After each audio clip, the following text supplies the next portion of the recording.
On today's show, you're going to need a deck of cards, a card case, a marker, some paper, and a pen. Get ready to have some fun.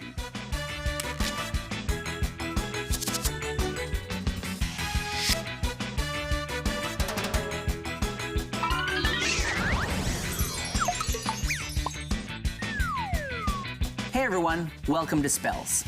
I'm Jay, and today's episode is called Mental Marvels. That means that I and my delightful co-host Bridget are going to teach you how to do some extremely cool, very easy magic tricks to reveal other people's thoughts. That's right, other people's thoughts. Must be Bridget now. Hey Bridget, sorry about that. I meant to tell you about the suitcase full of props I left backstage. Thanks for the warning, Jay. Sheesh. She seems pretty upset. I wonder why. Oh, thanks to my marvelous mental abilities, I'll be able to read her thoughts. Can't believe Jay didn't tell me he left a suitcase on the floor. Sheesh. She thinks my shirt looks very attractive.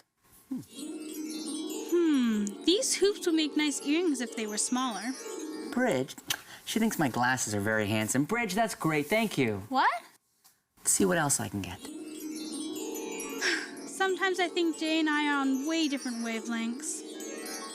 She thinks it's time we got to today's first trick. What do you think, Bridge? Should we get today's first trick? Yeah, sure. I knew it. See? Let's make some magic. Right now, I'm gonna try to make a prediction, try to guess what's gonna happen in the future. Not once, not twice, but 3 times. 3 times. We're gonna start by having you give the cards a shuffle. Go ahead. Give them your best Bridget Hall 3D scratch and smell surround a sound shuffle. Go ahead, let's see. Ooh, now that's very thorough. Good job. Why don't you cut the cards as well? Okay. Oh, yeah, well, you keep me honest, sorta. Here we go, great. Okay, now I did say I was gonna make 3 different predictions, and that's what I'm gonna do. So you shuffle the cards, right? Yes. And by putting them in the case, it means I can't tamper with them or do anything tricky. Yes. Okay, here's my first one.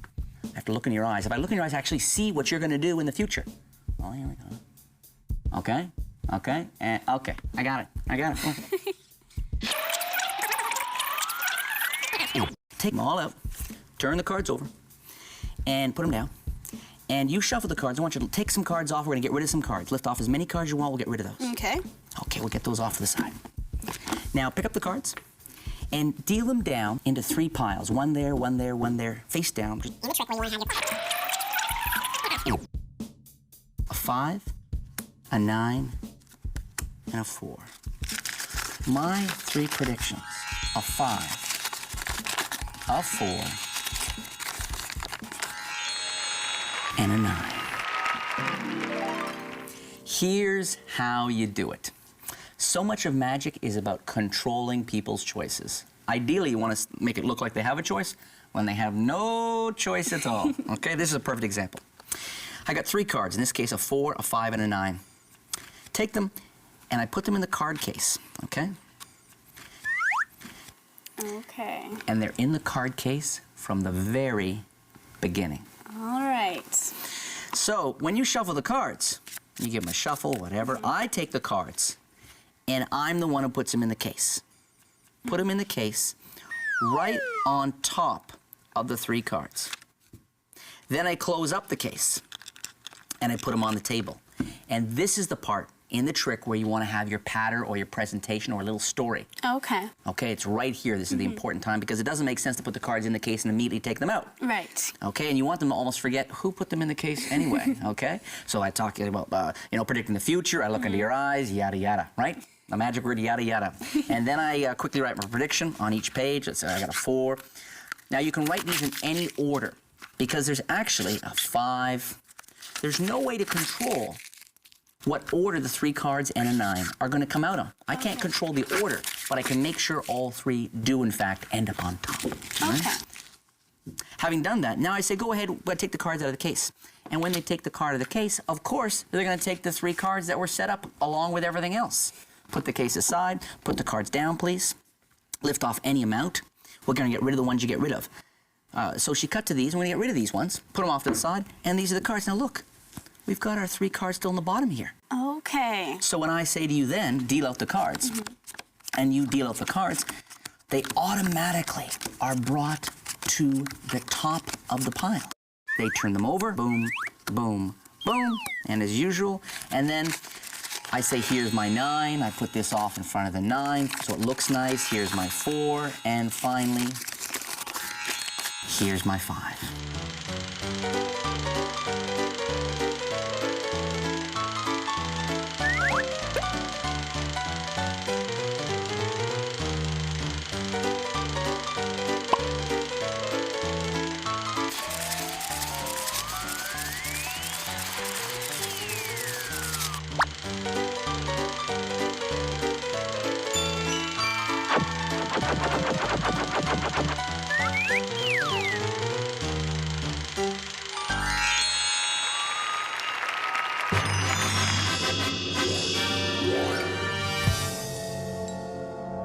Bridge, Yeah? what do you know about clairvoyance?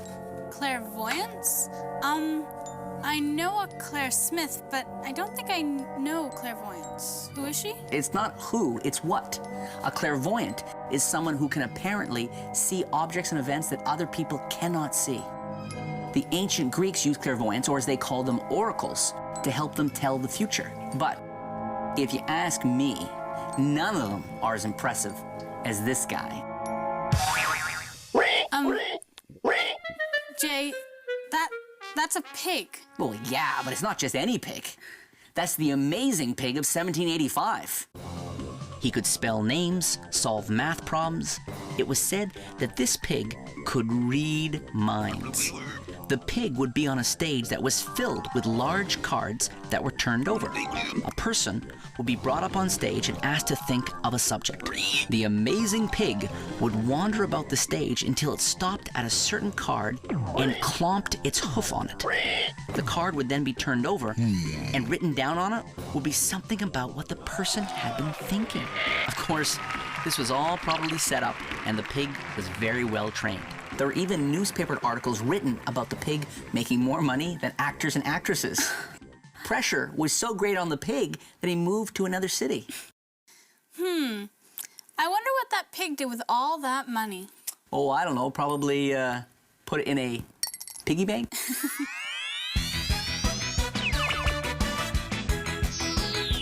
A mental marvel. 2 people. A marker, a pad of paper, and a prediction. A prediction, excuse me. Did you see where the prediction is? Jay, it's right there. What? Jay, right.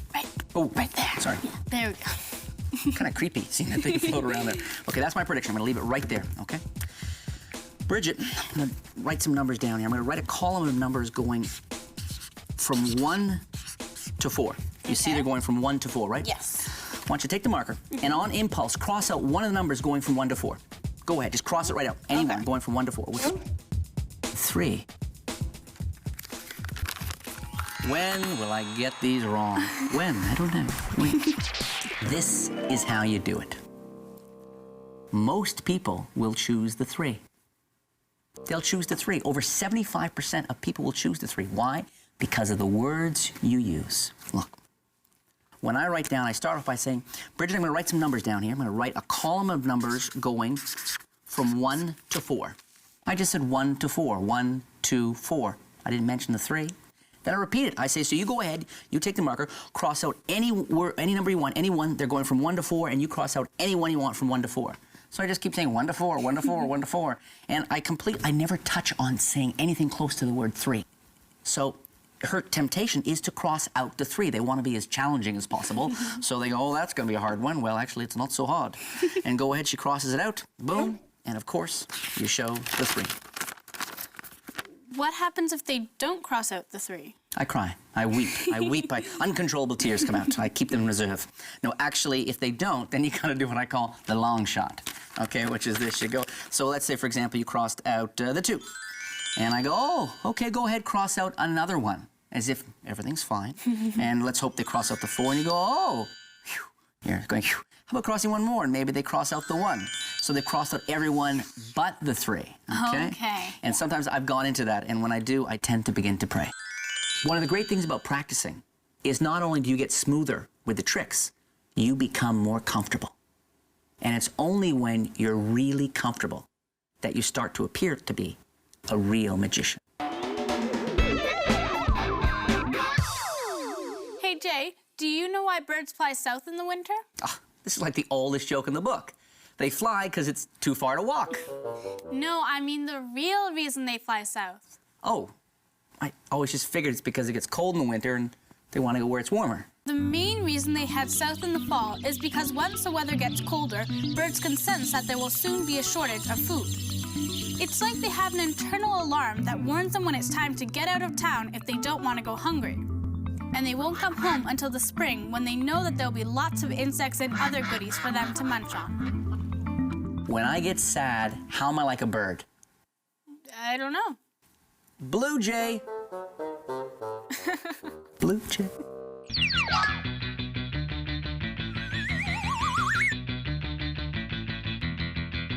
Thanks so much for joining us today. See you next time.